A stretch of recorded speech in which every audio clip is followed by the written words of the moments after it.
Son las 6 de la mañana. Llega la hora de la verdad. Para pensar y analizar las noticias de Colombia y el mundo. La hora de la verdad. En la red de Radio Red RCN. Con Fernando Londoño Hoyos.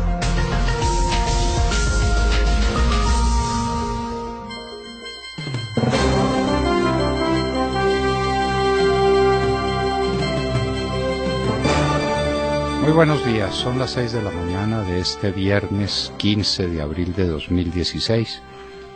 Esta es la hora de la verdad, y estos son temas y asuntos que trataremos en la grata compañía de ustedes durante las próximas horas. ¿Dónde fueron a parar los 48 ciclos de conversaciones entre los plenipotenciarios de Juanpa y los de Timochenko? ¿En qué invirtieron el tiempo? ¿Qué sucedió finalmente? ¿Qué acordaron? Que sean acuerdos concretos y claros para que las FARC dejen de hacer bandidaje y dejen de perseguirnos y dejen de causar daños. Nada, nada. La respuesta es dolorosa y es triste. Y la pregunta obvia es ¿qué se sigue? Porque tenemos que saber qué va a pasar de aquí en adelante. Que entonces las comisiones y que la comisión del desarme y que la comisión de esto y que la comisión de aquello, contando para algunas cosas claves, con posibilidades tan remotas como la de la liberación de Simón Trinidad. Es que sin Simón Trinidad no puede seguir esto, pues obviamente no va a poder seguir. ¿Qué es lo que hay en el fondo? Un enorme error de diagnóstico. Eso lo trataremos en nuestra nota editorial. Si uno está equivocado en el diagnóstico, el tratamiento de la enfermedad necesariamente es equivocado. Aquí no hay guerra ni hubo guerra. Aquí no hay problema ideológico de ninguna naturaleza. Desde luego que hay comunistas y que hay extremistas y que hay socialistas, pero eso no explica el nivel de inseguridad en el que estamos viviendo. ¿Qué lo explica? El narcotráfico. Y de eso no se habla porque nadie quiere hablar del tema, el narcotráfico. Además de eso, tendremos temas tan importantes como la consideración de lo que está sucediendo con el campo colombiano. Vamos a tener unas conversaciones con José Félix Laforí, presidente de la Federación de Ganaderos, sobre qué es lo que está sucediendo con la tierra en Colombia. Y vamos a ver si llegamos a la conclusión dolorosa de que la tierra en Colombia no vale nada. Y no vale nada porque no tiene lo que llamamos los economistas el valor de cambio. ¿Y por qué no tiene valor de cambio? Porque no hay nadie que quiera comprar una finca. ¿Quién quiere comprar una finca para comprar un conflicto que no se expresa en los títulos de propiedad de la finca, que es imposible estudiar, que es un conflicto que le crean a uno y que le sacan de la noche a la mañana del cubilete, como los conejos que salen de los cubiletes de los magos? Es que yo tengo aquí un conflicto y hubo un señor hace 15 años que tuvo que dejar esta finca porque aquí había una gran situación de inseguridad causada por los paramilitares o por los guerrilleros o por los bandidos o por los narcos o por cualquiera que sea. ¿Quién compra tierra en esas circunstancias? Nadie. ¿Qué es lo que vamos a hacer entonces? Esa es la gran pregunta, porque Colombia está dejando de producir. Este es un campo que produce cada vez menos. Hace 4 años Colombia importaba de los Estados Unidos 1,5 millones de toneladas de alimentos. Hoy importa de los mismos Estados Unidos 7,5 millones de toneladas de alimentos. Eso es lo que está pasando en el campo y de eso discutiremos ampliamente con José Félix Laforí. ¿Qué está pasando con la economía colombiana? Señores, viene la reforma tributaria, que la traen en el segundo semestre, que la traigan cuando quieran. ¿Tiene el pueblo colombiano capacidad de pagar más? ¿Tiene el pueblo colombiano capacidad para abrocharse el cinturón? ¿Cuál cinturón se abrocha un pobre en Colombia que se gana un miserable salario mínimo, que aumentó en este año 4.6% frente a una inflación disparada y frente a una inflación de alimentos incontenible? ¿Qué es lo que va a pasar con una economía cuando no estamos exportando y no tenemos que exportar? ¿La reacción de los precios del petróleo va a ser suficiente? En absoluto, no va a ser suficiente. Estamos viviendo unas horas de tensión en el precio, porque se reúne la OPEP y porque va a congelar la producción, lo que de paso le va a dar espacio a unos productores menos eficientes para producir más petróleo y bajar el precio del petróleo, como va a ocurrir con muchos productores en los Estados Unidos. De todas maneras, pues, estamos en una situación económica extraordinariamente difícil, compleja, enfrentados a una reforma tributaria que no vamos a tener cómo atender. Seguimos con una balanza comercial deficitaria, gravísimamente deficitaria y sin inversión extranjera, porque nadie es tan loco para venir a invertir a Colombia en estas circunstancias. Estas son, pues, las principales noticias de la mañana que vamos a considerar a lo largo del día. Y los invitamos a seguirnos en Facebook o en Twitter en @Hora de la Verdad y también a sintonizarnos a través de TuneIn en sus dispositivos móviles para que nunca se pierdan de la sintonía. Y un saludo muy especial a todos los oyentes que nos siguen por Internet desde diferentes puntos de Colombia y del mundo. Recuerden que a través de nuestra página nos pueden escuchar en vivo y en diferido y nos pueden hacer llegar sus opiniones a través del chat. En esta dirección www.lahoradelaverdad.com.co. Son las 6 de la mañana, 6 minutos. Comenzamos ya. Bienvenidos. La Hora de la Verdad, con Fernando Londoño Hoyos. En Radio Red de RCN, Bogotá, 970 AM, Medellín, 710 AM, Cali, 1200 AM. Muy buenos días a todos. Por fin se pronunció el gobierno sobre los capitales de las FARC, los dineros de las FARC, aunque para ser sinceros, el pronunciamiento del presidente Juan Manuel Santos fue bastante tibio y muy poco convincente. Ayer en Medellín dijo que si las FARC tienen dinero escondido, se los incautará. Si las FARC tienen dinero escondido, fíjense en el condicional. Como si por un momento el presidente quisiera creer que uno de los grupos narcoterroristas con más recursos, según la revista Forbes y muchos estudios serios, no tuvieran dinero como cómicamente dijeron en su momento los cabecillas de las FARC. Estas declaraciones las hizo en una reunión con los bananeros de Urabá, donde dijo que han buscado las cuentas fabulosas de las FARC, pero que hasta el momento no las han encontrado. El presidente añadió que si encontramos que tienen plata, y yo creo que si tienen plata, ellos deben tener alguna plata escondida, pero si se la encontramos, se la incautamos, dijo el presidente Juan Manuel Santos.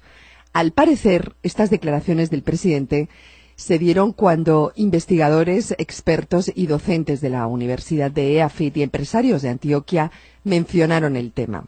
Es, sin embargo, la primera vez que el presidente toca un tema tan importante como el de los dineros de las FARC. Y a pesar de que el procurador general Alejandro Ordóñez ha puesto en innumerables ocasiones el tema sobre la mesa, pero el gobierno siempre se ha hecho el de los oídos sordos.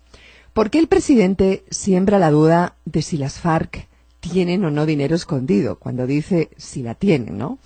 Cuando todos sabemos que son un grupo billonario que tiene muchísimos recursos producto de las extorsiones, de los secuestros, de la minería ilegal, del narcotráfico.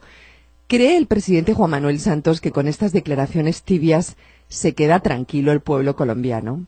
¿Qué hay detrás de estas declaraciones? Para nadie es un secreto que las FARC usaba testaferros y se dice que el dueño de esa información es Simón Trinidad.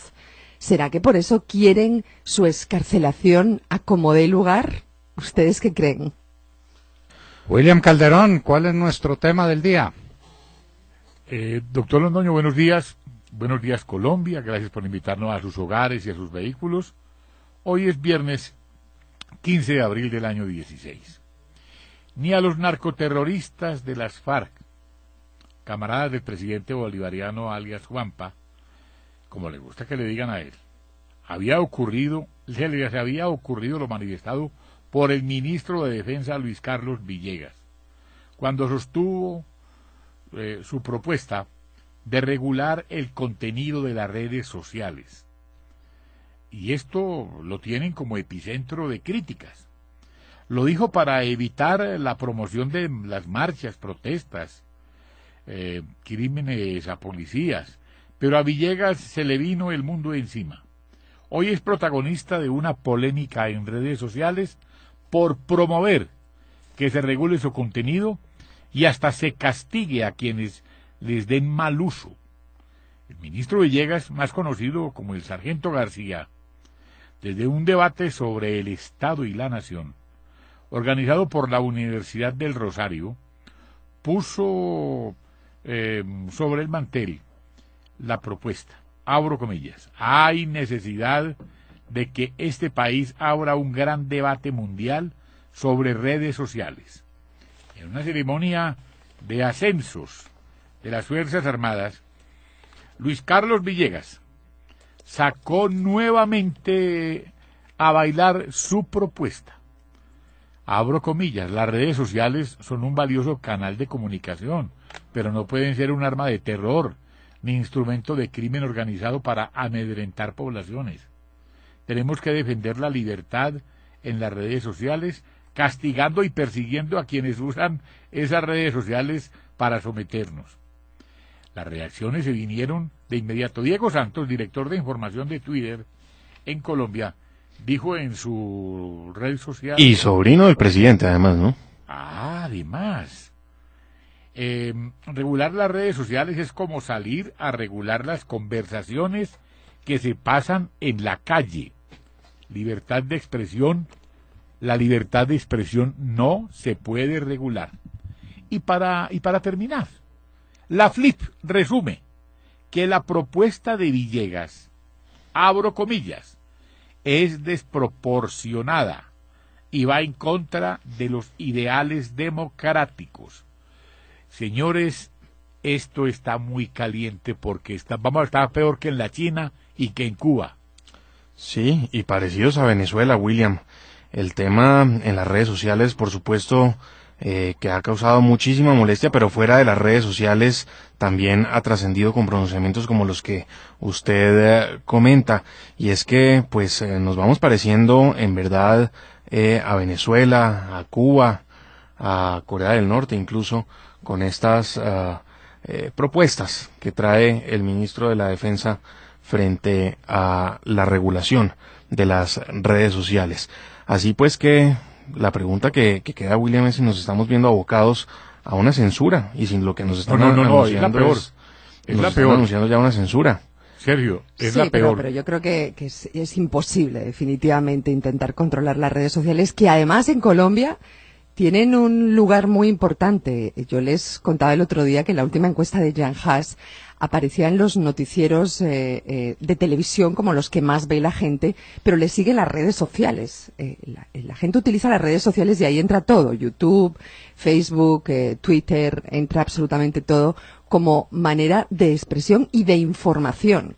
De modo que el gobierno se dio cuenta de la importancia de las redes sociales y me parece que pretender controlar eso es una locura. Claro, yo creo que es válido el control para quienes delinquen a través de las redes sociales. Hombre, eso es para una grupos cosa. terroristas, para grupos terroristas como las FARC, por ejemplo, o el ELN, que siguen teniendo sus cuentas abiertas, que nadie se las cierra, nadie se las persigue. Aquí es importante destacar cómo en el gobierno del presidente Uribe sí que se persiguieron esas páginas en esa época, pues tal vez las redes sociales no estaban digamos tan en boga como lo están ahora.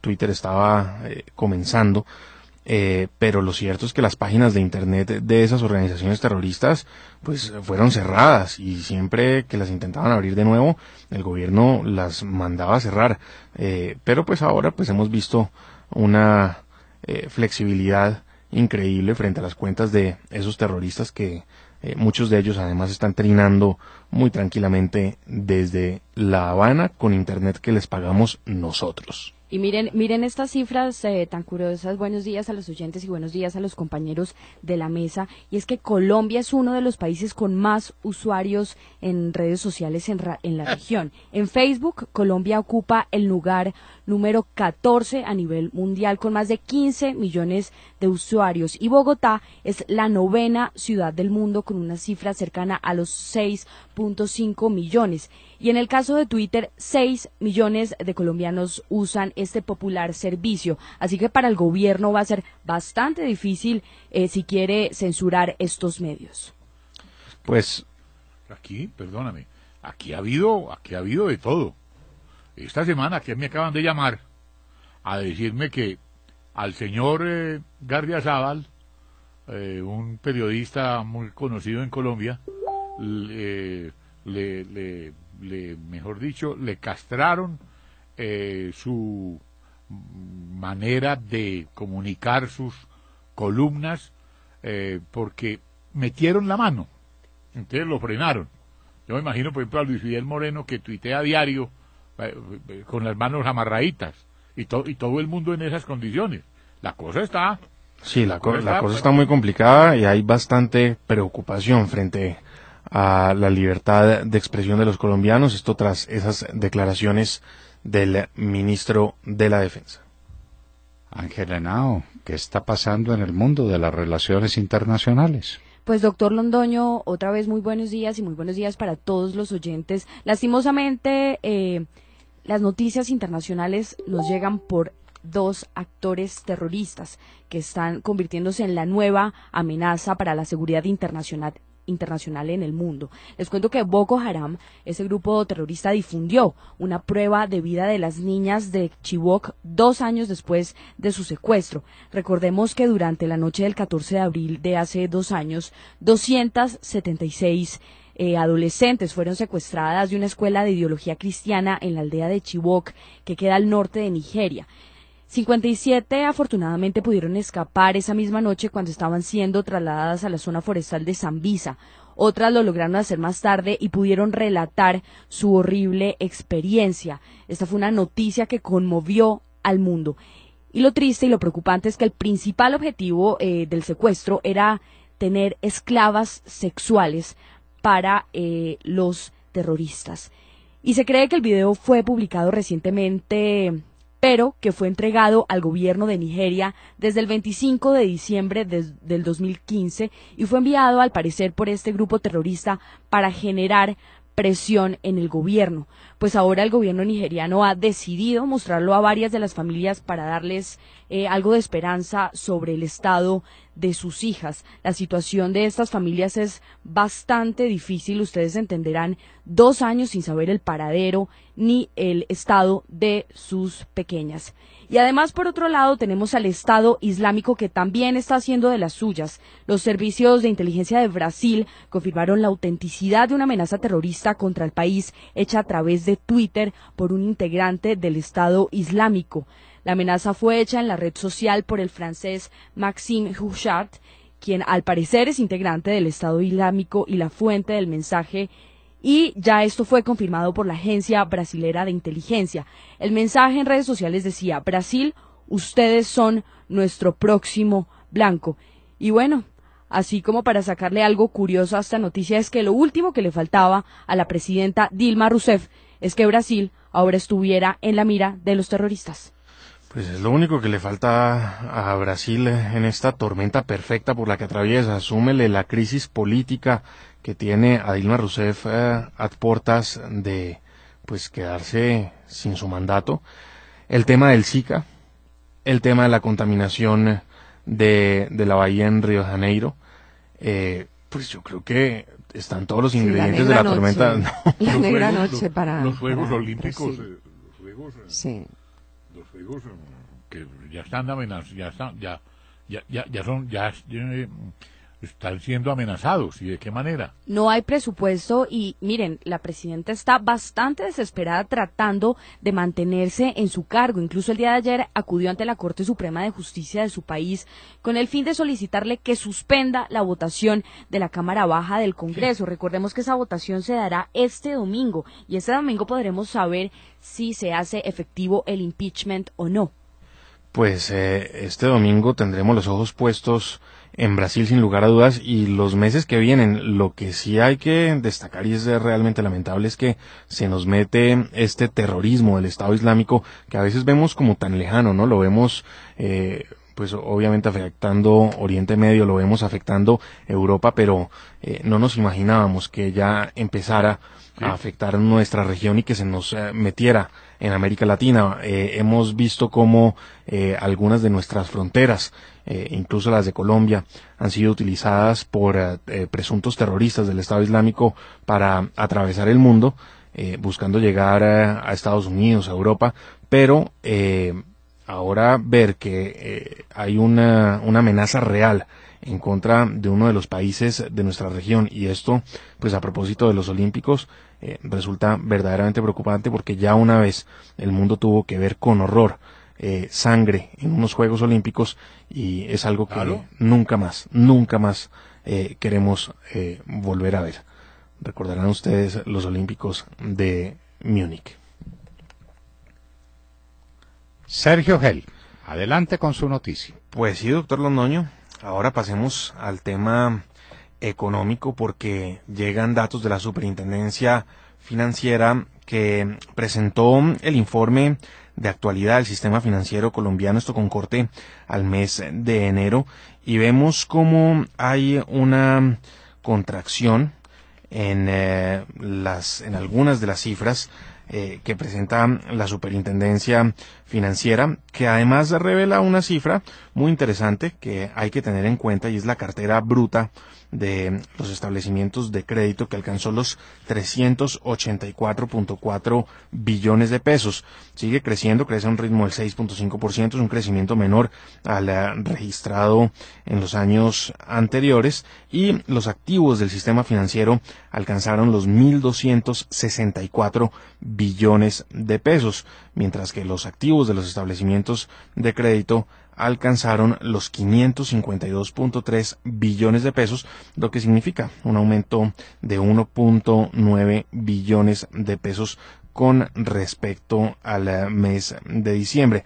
Colombia tiene 63 establecimientos de crédito. El microcrédito, que es un crédito de consumo en últimas, sigue creciendo, y crece a un ritmo, podríamos decir, bastante preocupante, aunque pues se desacelera un poco con respecto al mes de diciembre, pero el ritmo pues es bastante considerable. El ritmo del aumento del microcrédito en nuestro país en el mes de enero fue del 7.1%, y la cartera comercial tiene un saldo de 224 billones de pesos, es un crecimiento del 7.4%, así pues que tenemos unos datos interesantes que están llegando de la Superintendencia Financiera, mientras que la cartera de vivienda también aumentó en 403.000 millones de pesos, un crecimiento del 7.9%.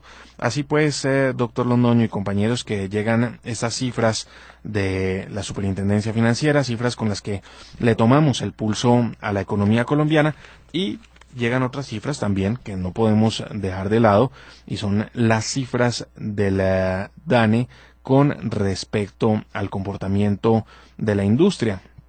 En febrero de este año, la producción del sector industrial aumentó en 8.2%, 26 de los 39 sectores que mide el DANE reportaron crecimientos, pero aquí hay que tener mucha atención a lo que pasa en la industria y qué es lo que la está jalonando.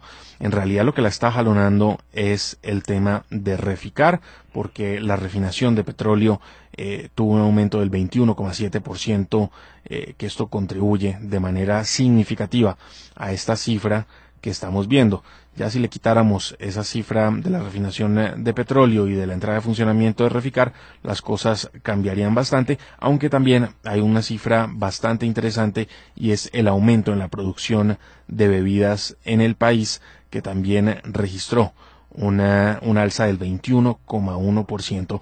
Pues son estos datos que llegan unos desde el DANE, otros desde la Superintendencia Financiera, y que nos permiten tomarle la temperatura a la economía de nuestro país.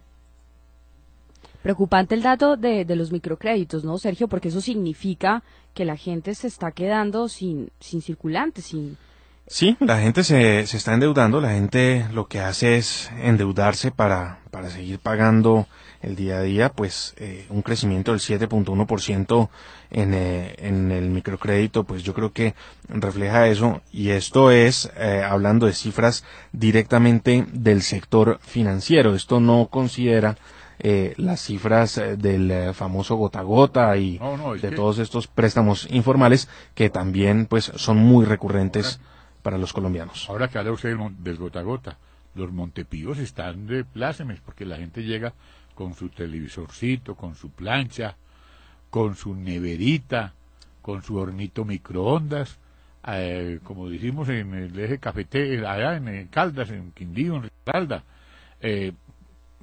a empeñar las cositas para poder mercar.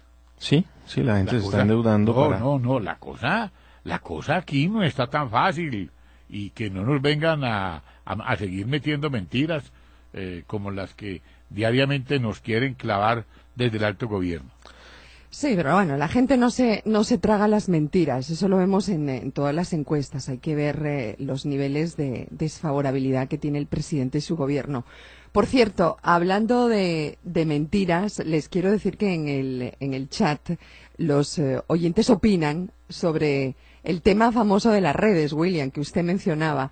Y dice María Elena, así firma esta oyente, se le olvida al presidente Juan Manuel Santos que cuando estaba en la primera campaña presidencial contrató cientos de muchachos universitarios para que se tomaran las redes sociales para promocionar su candidatura y atacar a los demás candidatos, dice esta oyente, sobre el tema que usted ponía sobre la mesa, como el ministro de Defensa quiere controlar las redes, ¿no? Claro. Suena ridículo, pero Juan Manuel Santos, el presidente, usó las redes en su momento. Pero ¿y de qué manera? Y de qué manera, es cierto. Ay. Y hasta con robots. Pero mientras tanto, los invito a que sigamos tomándonos un café, un delicioso café. Hasta con ocho. Sí.